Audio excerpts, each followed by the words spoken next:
Oleh karena itu, nah sekarang kembali menjaga kawasan Mekah. Gimana itu?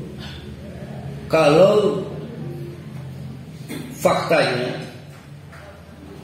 dalam kerangka mensterilkan itu masih ada beberapa orang musyrik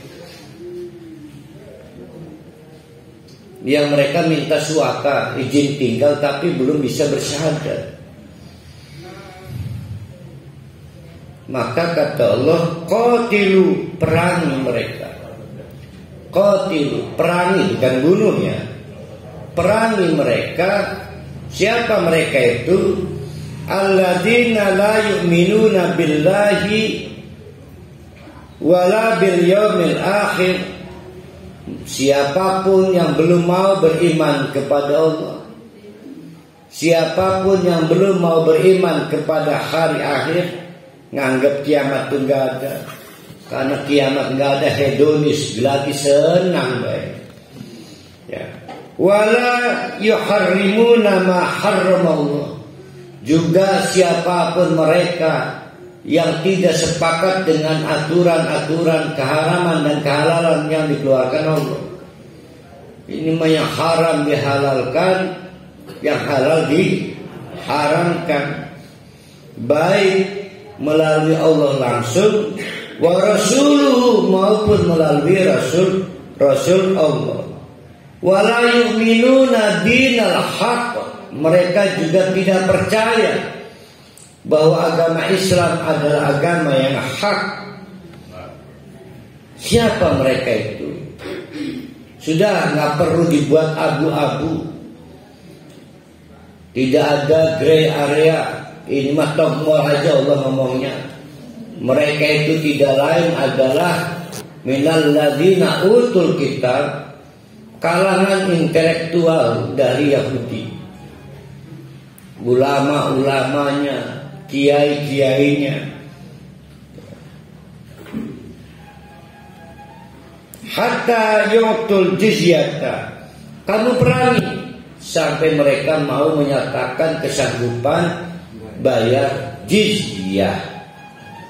Karena apa? Karena yang bersyahadat, sholat, zakat, percaya kepada hari akhirat, itu wajib dipungut zakat.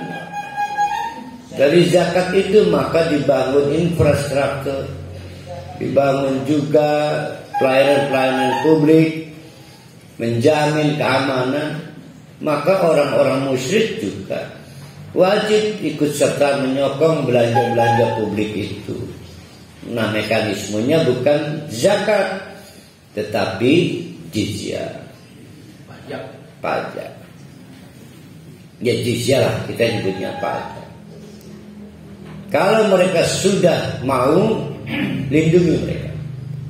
Walaupun mereka tetap belum mau bersyahadat. Nanti ada waktunya mereka tidak boleh tinggal di Mekah. Dasar dalilnya pajak ya. Wahum saghiruna. Dan mereka itu adalah kelompok lemah.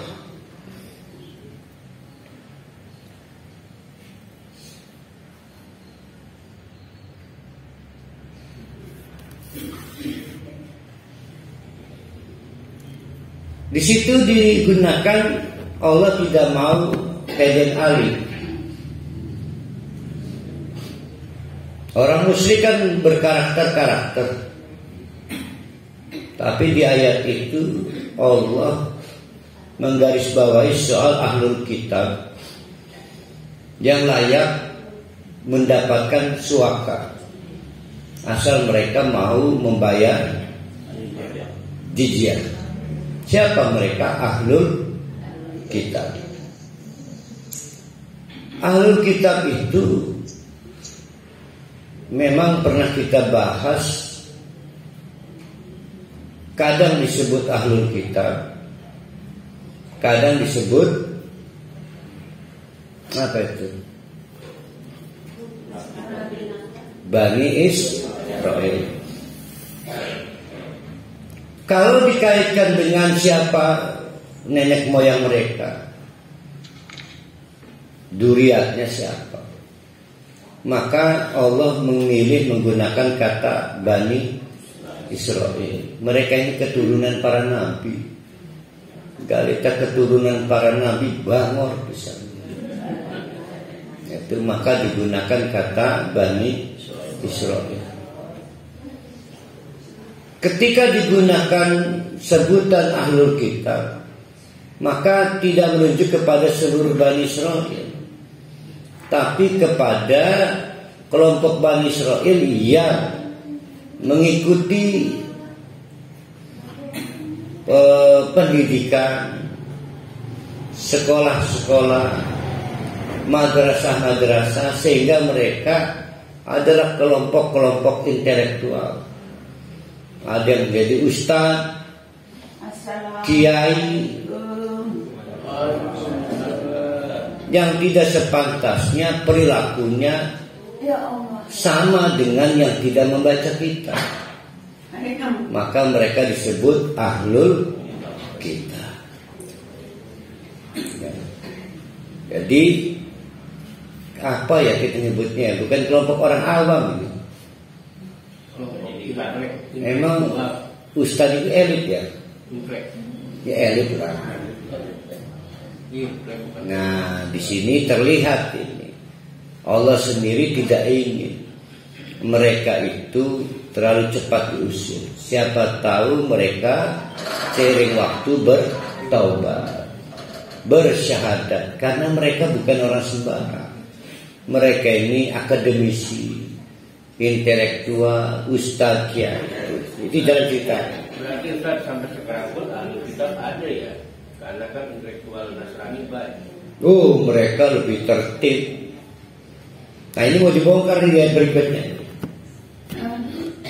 Jadi itu dasar-dasar pada tahun itu kenapa mereka dikeluarkan. Tetapi sampai sekarang prinsip umumnya tidak boleh mereka masuk, karena sekarang mereka sudah di luar semua. Nah, Allah kembali menjelaskan kenapa mereka itu najasun, jiwanya kotor. Karena waqalatil yahudu, orang-orang Yahudi ya, bisa ahlul kitab, bisa Bani Israel, Yahudi. Walan tardu anka Yahud wan nasara hatta tattabi'a millatahum. Ini kelompok-kelompok Islamofobia yang begitu. Wa qalatil yahud, orang-orang Yahudi yang Islamofobia itu berkeyakinan, berpendapat bahwa Uzair bin Allah, Uzair itu adalah putra Allah.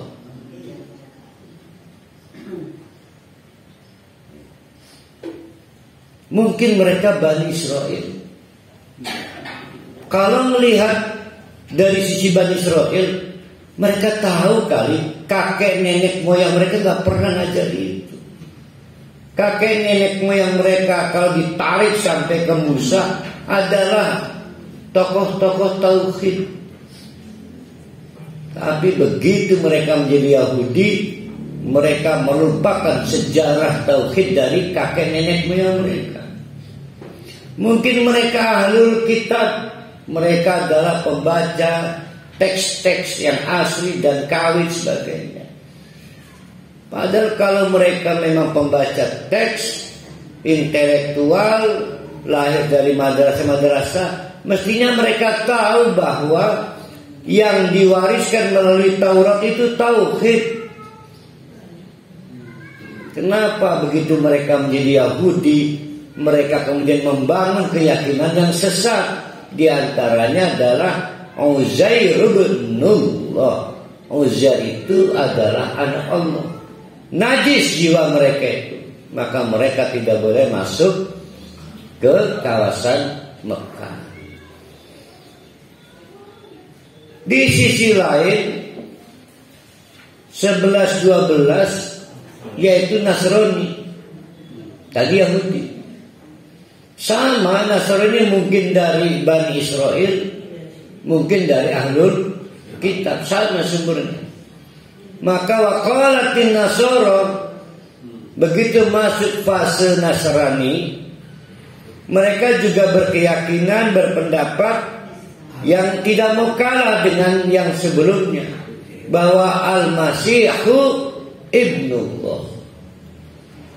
Al-Masih maksudnya Isa itu adalah putra Allah. Naudzubillah min dzalik. Dzalika qauluhum, itulah pendapat mereka. Bi afwahihim, bukan berdasarkan literatur dan tidak diajarkan kakek nenek moyang mereka, tetapi bi afwahihim, bebisan mereka, bebisan mulut-mulut mereka.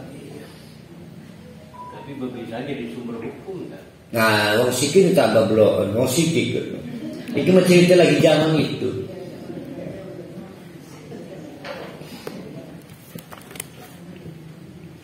Yudhahiuna ay yushabihuna ay ngelaka ay mungkin ya. Ay mending kitab tafsir. Yudhahiuna maksudnya yushabihuna. Mereka itu cuma mencari, menyerupai supaya kedeleng pade, supaya terlihat sama. Terlihat sama dengan apa? Qaulal ladzina kafaru min qabl, dengan orang-orang kafir yang sudah lebih dulu sebelumnya. Wong edan, wong kafir jadi inti. Jadi kalau Nasrani mengikuti jejak siapa? Yahudi. Lah Yahudi mengikuti jejak siapa?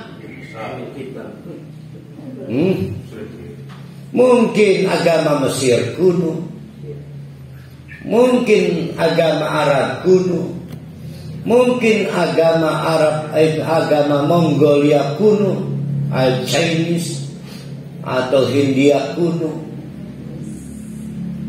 Kan jauh sebelum ini kan sudah ada.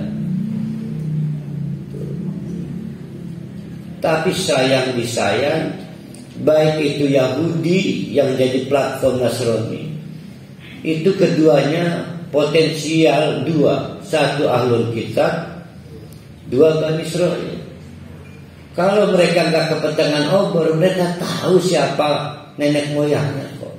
Sayang kepetengan obor, bahwa nenek moyangnya nggak pernah melakukan kemusyrikan. Nabi Ibrahim sendiri sampai diusir dari negaranya karena membela tauhid. Nabi Musa sampai sebegitunya ya perlawanan melawan Firaun karena membela tauhid dan lain sebagainya. Sayang mereka kepetengan obor. Tapi mereka juga pembaca teks, bocah sekolahan, ada ustadz, ada kiai. Nah, nanti diterangkan ya berikutnya. Kata Allah, emang sih mereka intelektual, tapi bla bla bla bla. Oh, ternyata yang terjadi sekarang sudah ada dari dulu. Bukan barang baru. Bukan barang baru.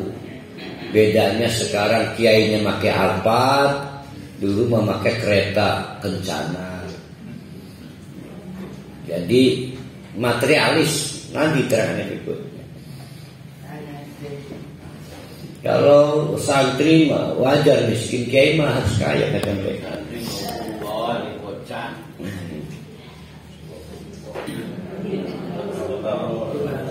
Qatalahumullah anna yufakun, maka mereka akan diperangi oleh Allah oleh sebab apa yang mereka jadikan pembangkangan.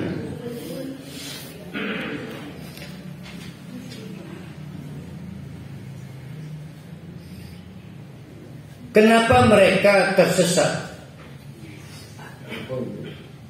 Karena mereka salah teladan. Nah, inilah yang akan kita lihat potretnya sekarang. Ada nggak tokoh yang menyesatkan itu namanya? Biarnya lah ke ya. Yang ada sekarang, dulu masih nggak hafal. Kata Allah, ittakhadu ahbarahum. Nah, di sini ada dua istilah ya.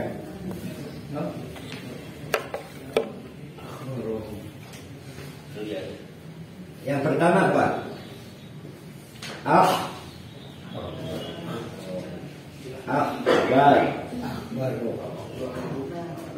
Yang kedua ruhban.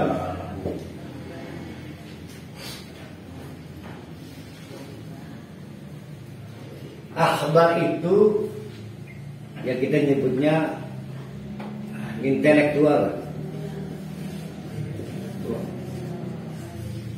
Ruhban spiritualis.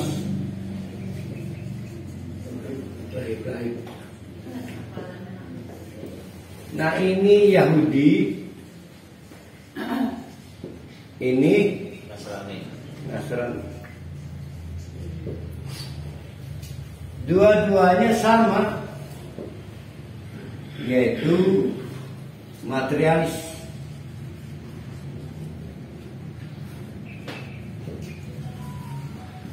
Jadi mencari ilmu karena dunia, beribadah karena. Nah, ini jadi contoh sehingga berkembang pada saat itu.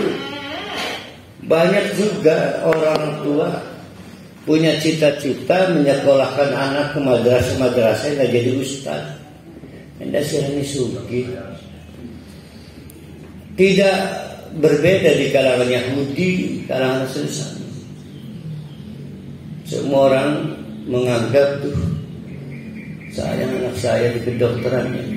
Coba menjadi kiai pasti suki. Tapi ada juga yang udah nggak apa-apa, walaupun nggak jadi kiai nggak apa-apa. Seperti jadi al-hikmah, ibadah, pasti suki. Ya itu mah kebongkar, sedang kebongkar malah hikmah. Begitu kebongkar ternyata dukun, sedang kebongkar malah hikmah, ahli ibadah. Semua orang tua lah, termasuk kita dulu begitu. Nah, yang kaum intelektual disebut dengan ahbar. Yang kaum spiritualis rohban atau ruhban. Orang begaduh, orang nyawa, ngewirid, ngaji, teke wong sedekah, terus teke berkali. Jangan khawatir, kamu nanti akan panen. Jangan lupa 10% panen nanti kan.